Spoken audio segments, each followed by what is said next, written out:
ॐ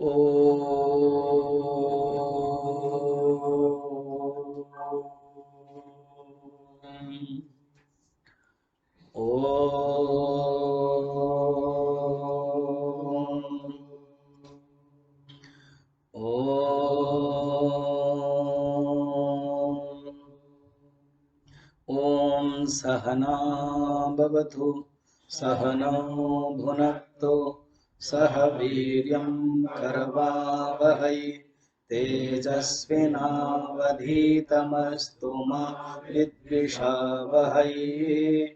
ॐ शान्ति शान्ति शान्तिः।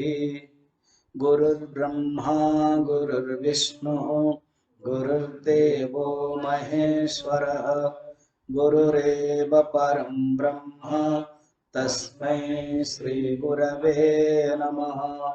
समस्तजनकल्याणे निरतं करुणामयं नमामि चिन्मयं देवं सद्गुरुं ब्रह्मविद्वरं सद्गुरुं ब्रह्मविद्वरं शङ्करं शङ्कराचार्यं केशवं बादरायणं सूत्रभाष्यकृतौ वन्दे भगवन्तौ पुनः पुनः। श्रुतिस्मृतिपुराणानाम् आलयं करुणालयं नमामि भगवत्पादं शङ्करं लोकशङ्करम्।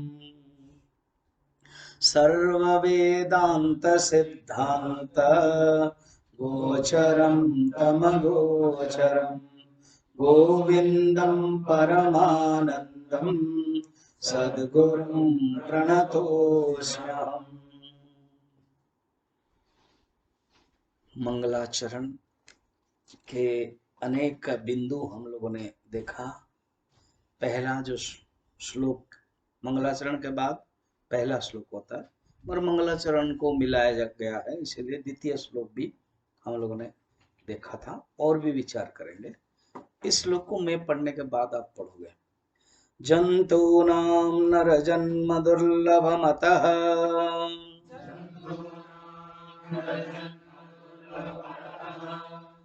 पुंस्त्वं ततो विप्रता तस्माद् वैदिक धर्म मार्ग परता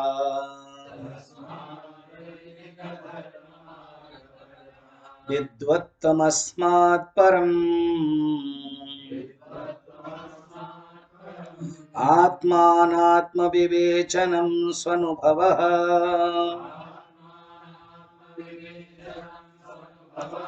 ब्रह्मात्मनां संस्थितिः मुक्तिर्नो शतजन्म कोटिषु कृतैः पुण्ये बिना लभ्यते।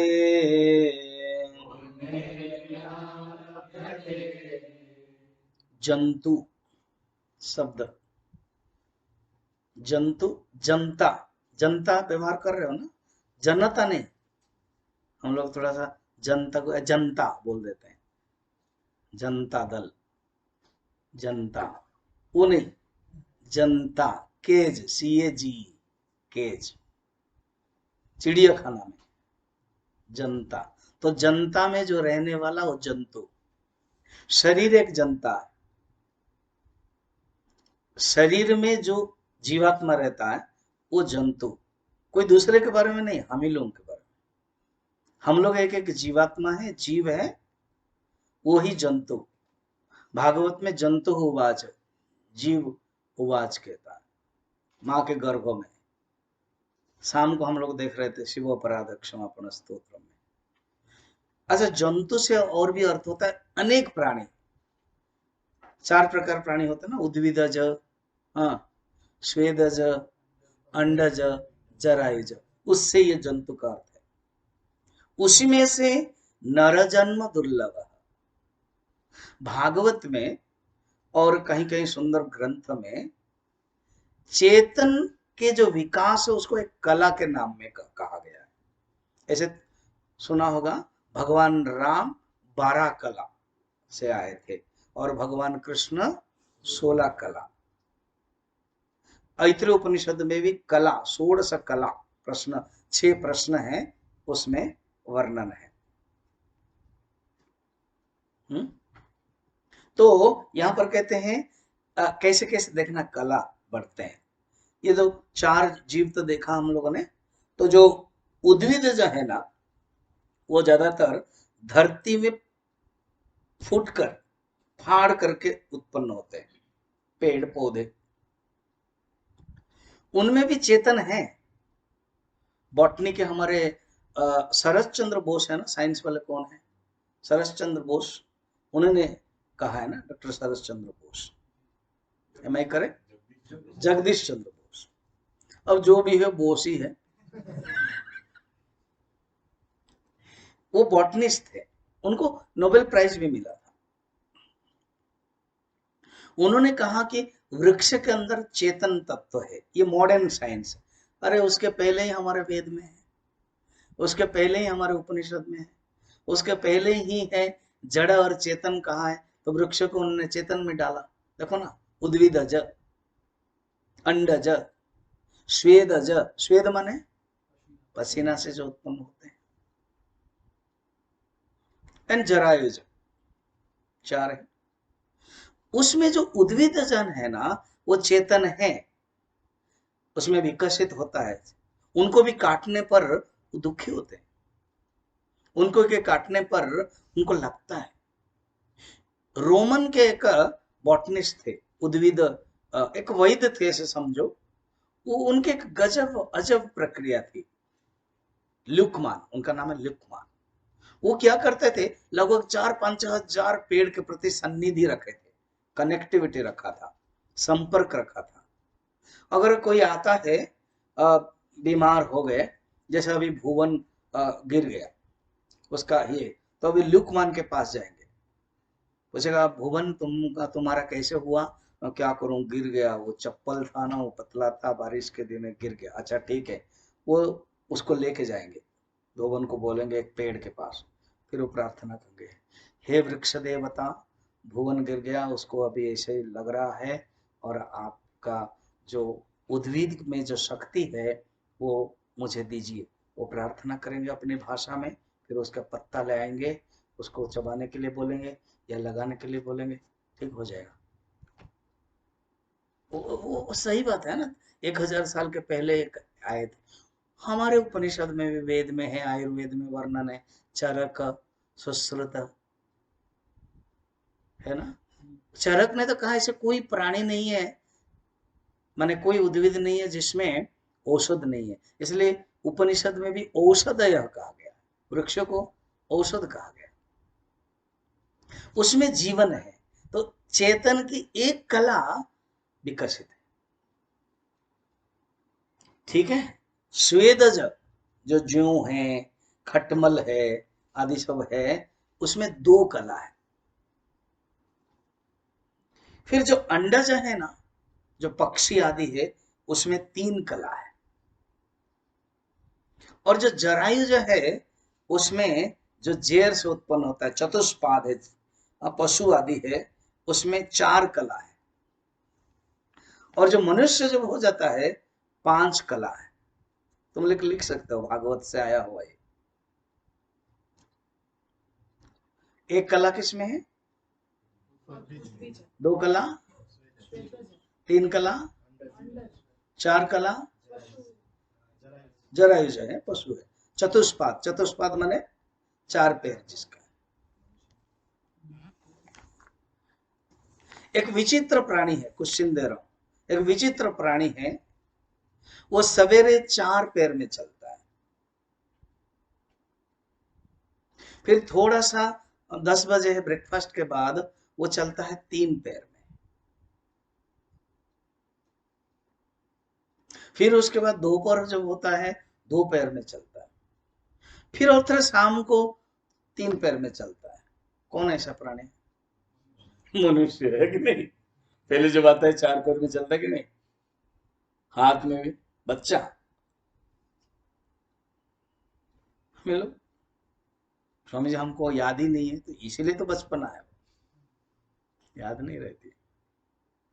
फिर हम क्या करते हैं, ट्राई साइकिल एक डंडा लेते हैं, कुछ हमको पढ़ा देते हैं, कोई लकड़ी है तो 3 पैर हो गया। फिर जब बड़े होते हैं 4-5 साल, फिर चलते हैं और धीरे धीरे डंडा निकल गया, तो हमारे जो माता जी है पिताजी बड़े खुश होते हैं, ए राजू इधर आ जा, आ जा, आ जा, आ जा, आ जा, आ जा, आ जा। फिर आ जाते हैं 2 पैर। फिर उसके बाद बुढ़ा जब हो जाते हैं फिर डंडा जरूरत पड़ता है, नहीं तो फिर गिरेंगे। 3 पैर, फिर गया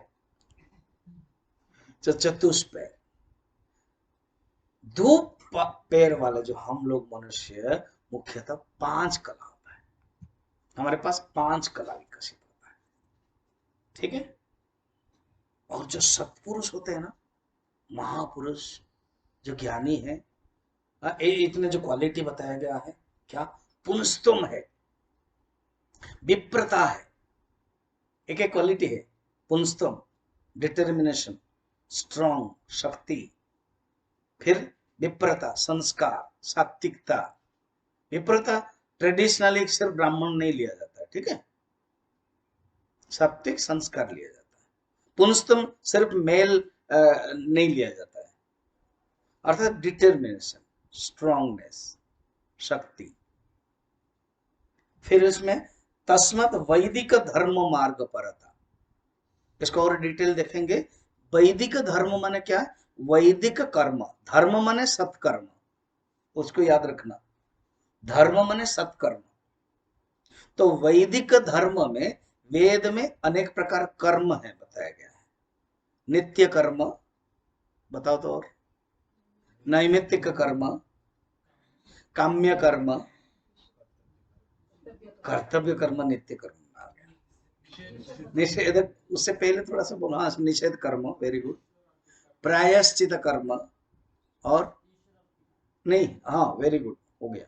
निष्काम कर्म या उपासना कर्म, कोई पर्यायवाची भी बोलोगे तो मुझे स्वीकार करना पड़ेगा ना, नचेत ये वेदांत सार में है। वेदांत सार जब पढ़ोगे ना, तब वेदांत सार में तत्वबोध का बड़ा भाई है। आप तो स्वामी जी सबको ही बड़ा भाई बोल देते हो, विवेक चूड़ामणि भी, क्या करे, ग्रंथि ऐसा है। तत्वबोध शुरू, उसके बाद वेदांत सार, विवेक चूड़ामणि। वेदांत सार में ये है 6 प्रकार कर्म है, गिनो। नित्य कर्म, नैमित्तिक कर्म, काम्य कर्म, निषेध कर्म, प्रतिषिद्ध कर्म एंड निष्काम कर्म, उपासना। उसमें उपासना लिखा गया है। प्रायश्चित कर्म बताया गया, निषेध कर्म के बाद प्रायश्चित कर्म। फिर गिनो, बोलो तुम, गौरव बोलो।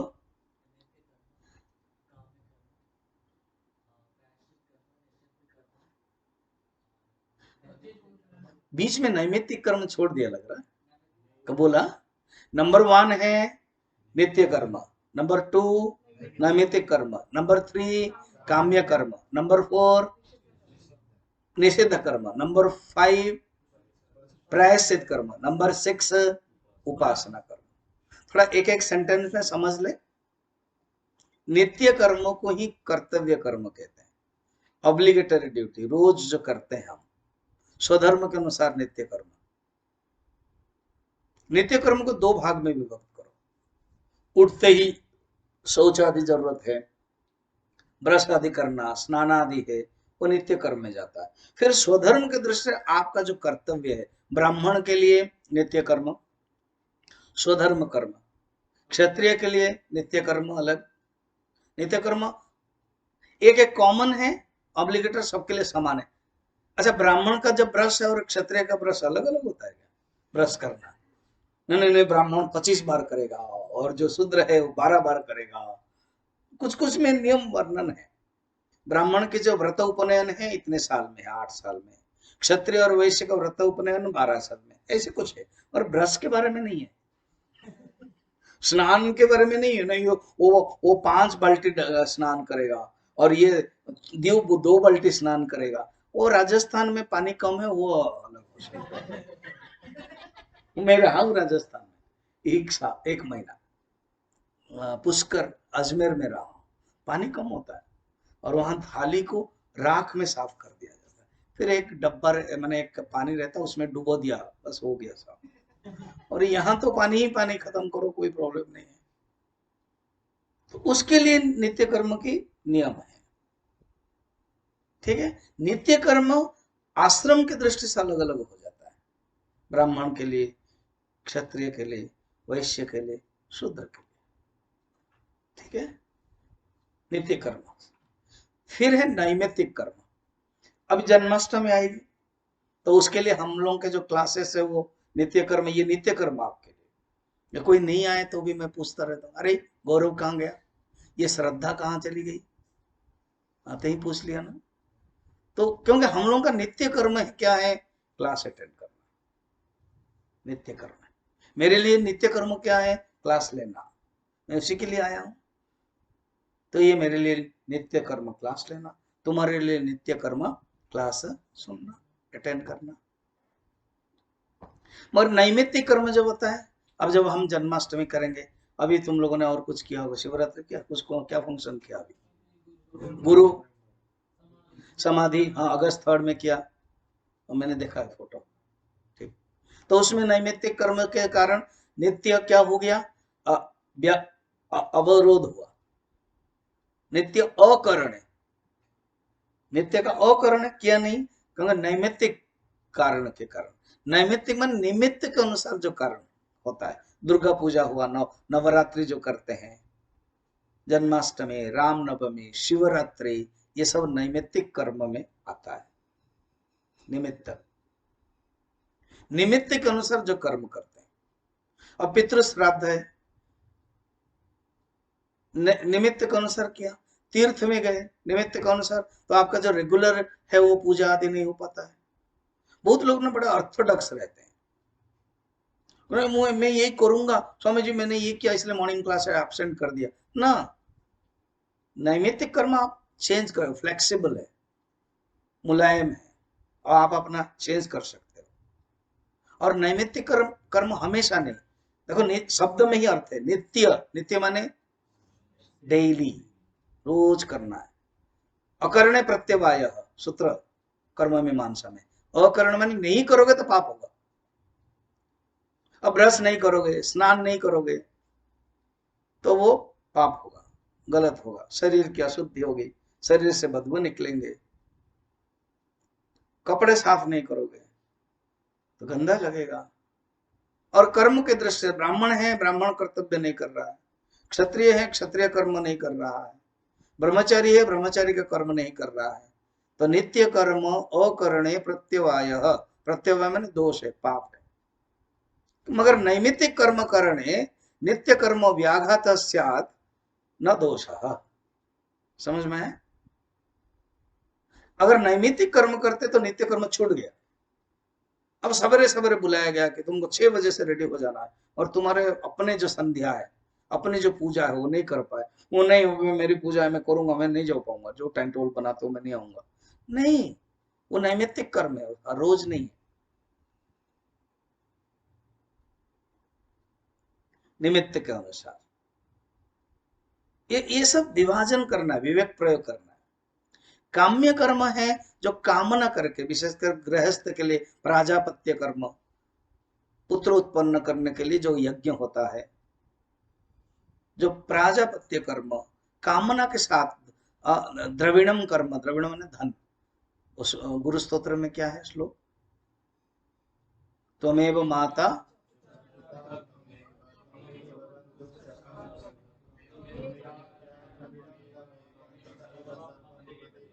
कोई कश्मीर जा रहा है, कोई जगन्नाथपुरी जा रहा है, कोई चेन्नई जा रहा है, स्वामी जी ऐसे ही जब टोन में होगा ना एक साथ हो जाएगा।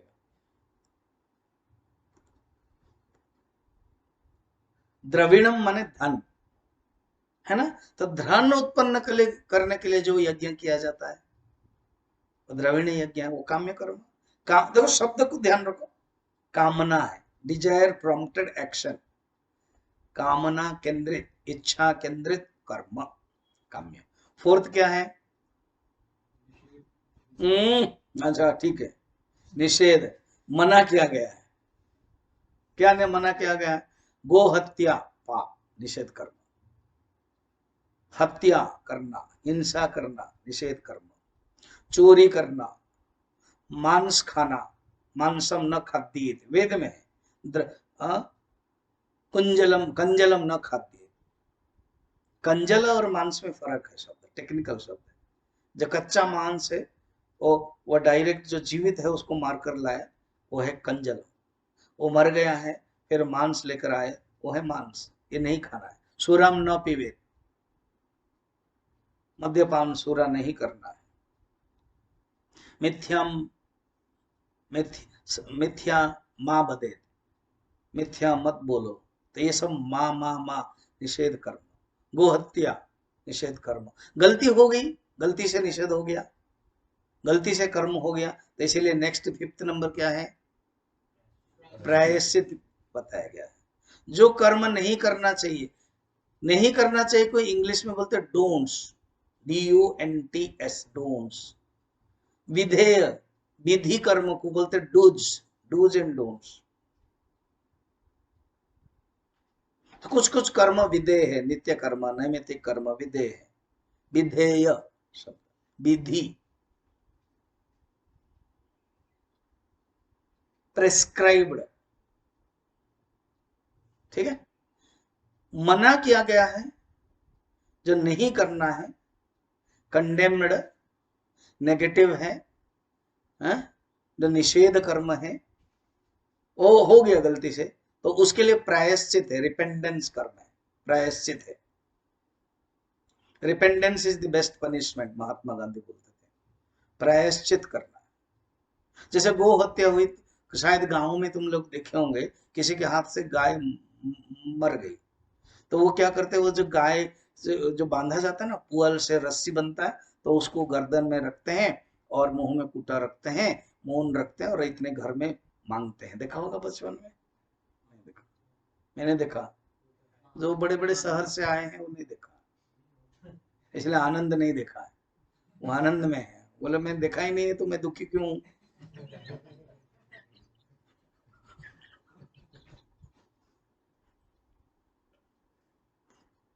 गांव में ज्यादातर ये चलता है प्रथा, शहर में कौन, सब रोज मारते तो कौन करेगा बाबा?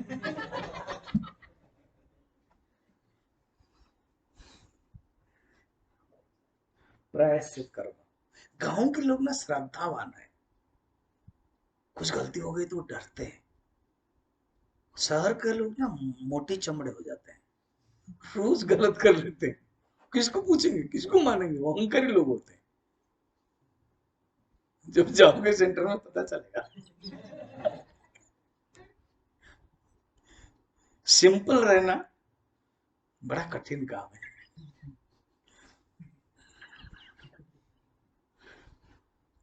निषेध करवा, लास्ट कर्म क्या है? उपासना करो। सचमुच आप लोग जो यहाँ कर रहे हो, हम लोगों के लिए गुरुदेव एंड कृपा, गुरु के, भगवान की कृपा है। अभी जो तुम लोग जो अलग अलग टाइम टेबल जो मैंने देखा तुम लोगों का,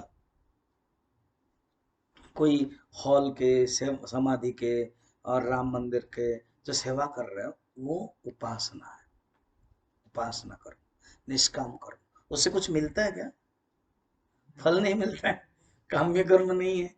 उपासना के दृष्टि, इससे क्या होना? चित्त शुद्ध होता है, मल दोष दूर होता है। उपासना करो। कोई एक स्पेशली गायत्री मंत्र के जप होता है, पुरस्चरण होता है, अनुष्ठान करते हो, तो ये उपासना करो। तो वैदिक धर्म मार्ग परता, कितना सुंदर है ना? वैदिक धर्म मार्ग परता, ऐसे किया है उसने, जीवन में बहुत कुछ किया उसने, अनुष्ठान किया है। अभी वो मुझे बता रहा था नरेंद्र, कल रात में आया था मेरे पास, तो स्वामी जी मेरे मन में 2-3 दुविधा है, आपको प्रकट करना चाहता हूँ। बोले बताओ। नर्मदा के किनारे जाकर के ध्यान करना चाहता हूँ, ऋषिकेश में जाकर के पढ़ाई करना चाहता हूँ। मैंने कहा देखो, जब तुमने मुझे पूछा, मैं बताऊंगा, बेटा तुम पढ़ाई करो, अभी जाओ तुम ऋषिकेश, विष्णु तीर्थ का नाम बताया, वहां जाकर अध्ययन करो, तो योग शास्त्र पढ़ा है, पतंजलि पढ़ा है, न्याय पढ़ा है, संख्या पढ़ा है, वेदांत भी पढ़ लो, नहीं तो जीवन में रह जाएगा, एक अधूरापन रह जाएगा, एक एक अभावपन रहेगा कि मैंने पढ़ा नहीं। और यहीं से सीख लो, तर्क नहीं करना, प्रश्न पूछो, प्रश्न पूछने में कोई गलती नहीं, प्रश्न पूछो और उनका थोड़ा मन को साइकोलॉजी स्टडी करो कि जब वो तुम्हारे प्रश्न से उत्तर में वो देते समय विरक्त प्रकाश कर रहे हैं क्या, फिर तुम उसको तर्क करते रहते तो उनके मन में ही तुम देखना, उसके बाद तुम समर्पण कर लो, रुक जाओ, ऑटोमेटिक अंतःकरण में ही भगवान तेरे गुरु बैठे हुए हैं सबके हृदय में। आज अगर वो बाह्य गुरु कोई आंसर नहीं दे पा रहा है या दे रहा, तुम खुश नहीं हो, तो अंतःकरण में जो भगवान बैठे हो आंसर दे देंगे। भावस्थ अंतःकरण में बैठे हैं, और जो तुम्हारे अंदर जो पढ़ने की इच्छा है उसको कंप्लीट करो। नर्मदा के किनारे जाओ, वहां बैठो, 10 दिन के बाद फिर बोरिंग आएगा। मैंने जीवन में बहुत देखा है, इसलिए वो मत करो, पढ़ाई कर लो, थोड़ा कुछ अध्ययन कर लो वेदांत, फिर उसके बाद तुम स्वतंत्र रूप में 1 साल 2 साल तुम परस्चरण कर सकते हो, साधना कर सकते हो, गायत्री मंत्र अनुष्ठान कर सकते हो, जप कर सकते हो, करो। तो वैदिक धर्म मार्ग पर था, ये हम लोगों के लिए सीख है। हम जिस काम के लिए आए हैं वही करें पहले। इवन आप लोग ट्रेनिंग में हुए, वो नेवी में ट्रेनिंग था, वो नेवी में ट्रेनिंग किया था, और वो बैंक में, तो कोई कोई भी होते हैं जो सीए वाले हैं, एक ट्रेनिंग होता है, उसमें केवल वही ही ध्यान दिया जाता है और कुछ नहीं। दूसरा ऑफर भी आते हैं तो या तो छोड़ना है तो उसको पकड़ना है, या तो उसको छोड़ना है जो पकड़ा हुआ है। तो अच्छी तरह से मनुष्य जब करता है, वैदिक धर्म मार्ग पर था, विद्वत्तम अर्थात ज्ञान प्राप्त किया, जो अभी हम उसी स्टेज में हैं। देखो एक एक करके हम पार कर चुके हैं, अनेक जन्मों में हम लोग कभी चिंटी हुए होंगे, कभी पेड़ हुए, कभी पशु हुए, कभी मच्छर हुए, हमको किसी ने मारा, सब होते होते तो आ गए हैं। फिर पुनस्तम हुए, फिर विप्रता हुए, सात्विक संस्कार, फिर वैदिक धर्म मार्ग परता, जो अभी हम लोगों ने इतना कर्म के बारे में बताया, कुछ कुछ किए, तभी उसके पुण्य के कारण हम यहाँ आए। विद्वत्वम, अभी विद्वान बन रहे, ज्ञान प्राप्त कर रहे हैं, अस्मात् परम, और विद्वान ज्ञान प्राप्त करके जो निचोड़ है उसको ले रहे, क्या, आत्म अनात्म विवेक, ये जो विवेक है ये निचोड़ है। शास्त्र का मैं कौन हूं, न मैं आत्मा हूं, अयमात्म ब्रह्म, अहम ब्रह्मास्मि, महावाक्य के ऊपर विचार करते हैं, आत्मा अनात्मा विवेक करके स्वानुभव ब्रह्मात्मना संस्थिति ही, विवेक करने के बाद हम अनुभव कर रहे हैं, श्रुति युक्ति अनुभूति, ब्रह्मात्मना संस्थिति, ब्रह्म और आत्मा के ऐक्य अनुभव करके उस स्थिति में रहते हैं, यही ही जीवन का लक्ष्य है। मुक्ति, इसी को ही मुक्ति कहते हैं। मुक्ति ही अन्यथा रूपम हित्वा स्वरूपेण व्यवस्थित ही, स्वानुभव ब्रह्मात्मना संस्थिति ही मुक्ति ही न शतजन्म कोटि सुकृत ही पुण्य ही। आप देखना शब्द सुकृत ही पुण्य ही, दो शब्द, अर्थात करोड़ों जन्म के भली भांति किए गए पुण्य कर्म, सुकृत ही पुण्य ही, सुकृत माने पुण्य कर्म, और एक सुकृत पुण्य और पुण्य पुण्य, फिर दो क्यों हो गया, रिपीटेशन हो गया। सुकृत से कर्म को लक्षित करते हैं और पुण्य से फल को लक्षित करते हैं, एक एक कर्म और एक एक फल। सुकृत ही पुण्य ही अर्थात सुकर्म उत्तम कर्म, इसमें कर्म की प्राधान्यता है सुकृत शब्द से, और पुण्य शब्द से फल की प्राधान्यता है। सुकृत ही कर्म ही, कल मैंने अष्टा कर्म बताया था, नंबर 1 क्या है, कर्म। तो आप लोग गोल बना लो, अगर नहीं करवाते मैं बाद में लिखवा दूंगा, गोल बना लो, एंड 8 बिंदु बना दो, नीचे वाला जो बिंदु है उसमें कर्म लिखो, ठीक ऊपर वाला वासना आ जाएगी, है ना, इसके ऊपर वाला। तो कर्म नंबर 1। नंबर 2, आप लेफ्ट साइड में जाओ, उसको बोलते हैं क्लॉकवाइज, है ना। तो कर्म के बाद फल। तो कर्म पहले मैं बता देता हूं इसको, कर्म, फल, देन उसके बाद भोग, देन उसके बाद संस्कार, देन उसके बाद वासना, उसके बाद संकल्प, उसके बाद विचार, उसके बाद भावना, ब्रैकेट में कामना लिखो, संकल्प के बाद विचार। ठीक है, गौरव हो गया, कुछ छोड़ दिया तुमने, गौरव हानि हो गई। कर्म, फल, भोग, संस्कार, वासना, संकल्प, विचार। तुमने विचार को छोड़ दिया। फिर भावना, भावना ब्रैकेट में कामना। ठीक, अब इस श्लोक को देखो, सुकृते ही पुण्य। अच्छा, कर्म दो प्रकार होगा। ये जो चक्र है ना, इस चक्र को क्या कहते हैं? कर्म चक्र, कर्म चक्र। इसी को शॉर्ट में आचार्य शंकर उपनिषद के भाष्य में अविद्या काम कर्म चक्र कहते हैं। इसको काम चक्र भी बोलो, अविद्या कर्म भी चक्र बोलो, या तो कर्म चक्र भी बोलो। अविद्या काम कर्म, अविद्या काम कर्म, ऐसे बार बार उपनिषद के भाष्य में शब्द आएगा। इसी को संत लोगों ने थोड़ा सा बढ़ा दिया, एक्सटेंशन करा दिया, सो दैट समझने में सुविधा। इसको आप दो पक्ष बना दो, एक है पॉजिटिव पक्ष है और एक है नेगेटिव पक्ष है। एक है विधि वाला, एक है निषेध वाला, एक है शुभ और एक है अशुभ। आप पकड़ो इसको, फिर एक्सपेरिमेंट करो। शुभ कर्म क्या फल देगा? शुभ फल। और शुभ कर्म करोगे और अशुभ फल देगा क्या? नहीं समझो, होता है ऐसे। कब हम शुभ कर्म किया है मगर अशुभ फल, वो पूर्व जन्म के अशुभ कर्म का फल अभी आया। अभी समझ में आया? इधर का नहीं, शुभ कर्म का फल शुभ फल ही देगा। Every action has equal and opposite reaction है, आइंस्टाइन ने कहा है। ऐसे कर रहा हूं, पंकज न्यूटन ने कहा है।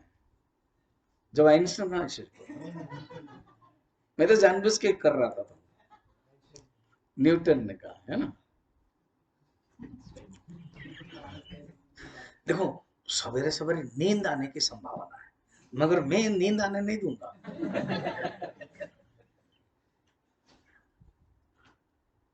तो न्यूटन ने कहा, Newton's third law, every action has equal opposite reaction.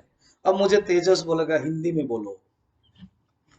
हाँ, प्रत्येक कर्म के विपरीत और समान प्रतिक्रिया होती है। प्रत्येक क्रिया की विपरीत और समान प्रतिक्रिया होती है। एवरी एक्शन, एक्शन माने कर्म क्रिया, इक्वल माने समान, अपोजिट माने विपरीत, और प्रतिक्रिया माने रिएक्शन। तो प्रत्येक कर्म के समान एंड विपरीत फल होता है ना। ऐसे इसी से जाओ, शुभ कर्म मिलेगा तो शुभ फल होगा, अशुभ कर्म मिलेगा तो अशुभ फल होगा।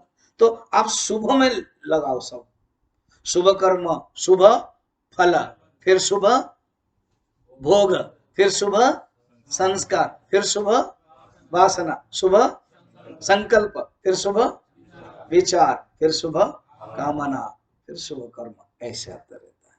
तो डिपोज आप जितना शुभ कर्म करते रहोगे, फिर कर्म का फल क्या और भी बढ़ता जाएगा। और वो जो शुभ कर्म इज इक्वल टू ही निष्काम कर्म इज इक्वल टू कर्मयोग। तो कर्मयोग करने के वासना जो है आपकी वो कम होती जाएगी, फिर वासना पुण्य क्षेत्र में पड़ेगी, फिर वासना ऐसी वेदांत कोर्स करने के लिए इच्छा करेगी, धर्म करने के लिए इच्छा करेगा। धन धीरे धीरे जो कुवासना है, खराब वासना है, वो निकल जाता है। इसको एक्सपेरिमेंट करो। कर्म अगर अशुभ होता है, अशुभ कर्म क्या देगा? अशुभ फल। अशुभ फल क्या देगा? अशुभ भोग। अशुभ भोग क्या कराएगा? अशुभ संस्कार। अशुभ संस्कार क्या कराएगा? अशुभ वासना डिपोजिट होगा, कुवासना डिपोजिट होगा। अशुभ वासना से क्या हो जाएगा? अशुभ संकल्प होगा कि मैं चोरी करूं, मैं ये करूं, मैं काम न करूं, तो अशुभ संकल्प। अशुभ संकल्प से क्या होगा? अशुभ विचार आ जाएगा, कुविचार आएगा। कुविचार से क्या होगा? कुभावना आएगी, कुकामना आएगी, फिर कुकर्म होगा। ऐसे ही चलता रहता है। सुंदर है ना?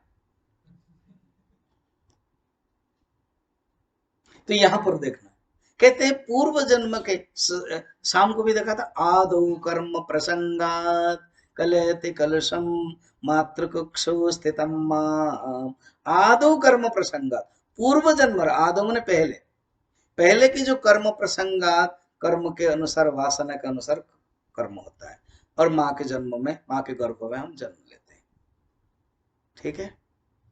तो ये जो पुण्य कर्म के कारण ही मनुष्य के अंदर ये सब गुण क्वालिटी होता है, और लास्ट में पुण्य कर्म परफेक्ट हो गया, पुण्य कर्म का परिपक्व हो गया, मीन्स ज्ञान मिल गया, सदगुरु मिल गए, ज्ञान की इच्छा हो गई, मुमुक्षुत्व हो गया, तो जानना कि पुण्य कर्म के मैच्योरिटी हुई। मैच्योरिटी समझ रहे हो बैंक वाले?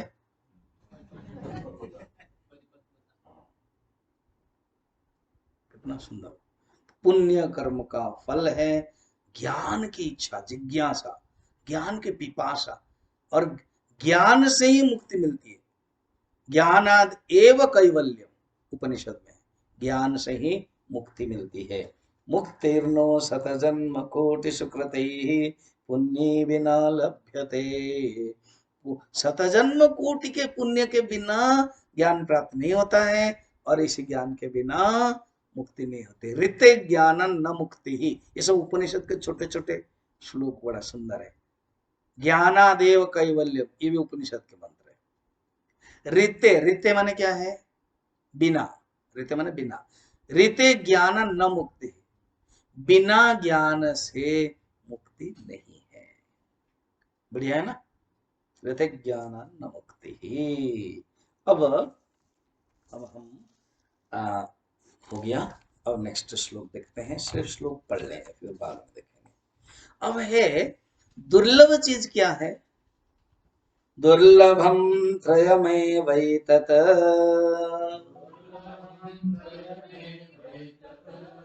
देवानुग्रह हेतुकम् मनुष्यत्वं मुमुक्षत्वं महापुरुष संश्रयः। जीवन के दुर्लभ चीजें क्या क्या है, और भगवान के कृपा कितने प्रकार है? 5 प्रकार की कृपा है। ठीक है? 5 प्रकार की कृपा। क्या क्या स्वामी जी? 4 बजे देखेंगे।